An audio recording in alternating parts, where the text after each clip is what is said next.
ఓం నమ శివాయ. కార్తీక పౌర్ణమి నవంబర్ 5న బుధవారం పౌర్ణమి తిథి వచ్చింది. ఈ రోజున సూర్యోదయం పూర్వమే లేచి కాలకృత్యాలు తీర్చుకుని స్నానం చేసి దీపం వెలిగించుకోవాలి. ఈ రోజున కార్తీక పౌర్ణమి రోజు శివుడు త్రిపురాసుర సంహారం చేసిన రోజు.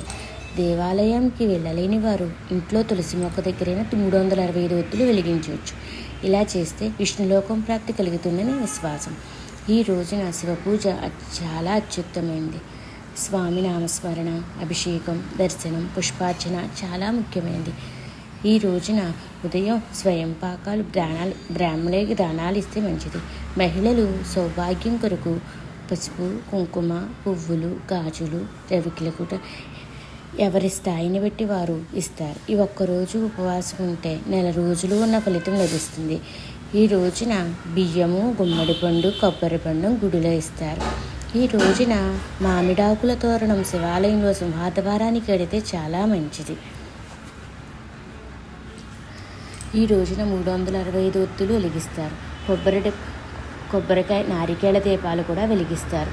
అరటి డొప్పల్లో దీపాలు వెలిగిస్తారు.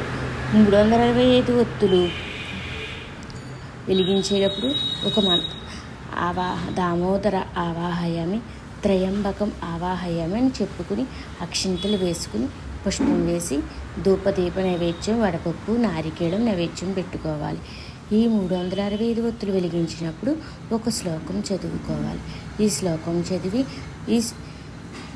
నమస్కారం చేసి దండం పెట్టుకోవాలి. ఈ రోజున దీపం వెలిగించినప్పుడు అగరవత్తుతో వెలిగించాలి, కొవ్వొత్తుతో వెలిగించుకోకూడదు.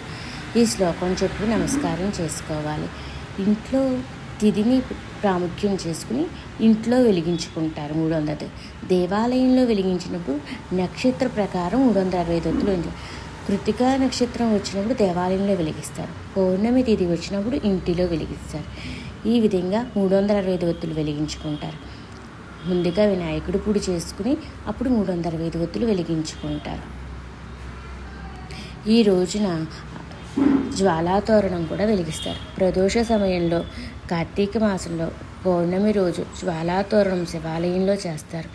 ఈ జ్వాలాతోరణం చేసినప్పుడు దర్శనం చేసిన జ్వాలాతోరణం ఈశ్వరుడి చుట్టూ మనం దాటినా కూడా గత జన్మ పాపాల నుండి ప్రక్షాళన కలుగుతుందని విశ్వాసం. ఈ రోజున అరుణాచలంలో కృత్తికా నక్షత్ర ప్రకారం జ్యోతిని వెలిగిస్తారు. అరటి డొప్పల్లో ఒత్తులు పెట్టుకుని నదుల్లో కలుపుతారు. ఈ రోజున ఉపవాసం ఉంటే చాలా మంచిది. పౌర్ణమి తిథి రోజున నారికేళ దానం చేసిన, గుమ్మడి పండు దానం చేసిన చాలా శుభఫలితం. పూర్ణ ఫలం అని పిలుస్తారు. కొబ్బరి ఫలం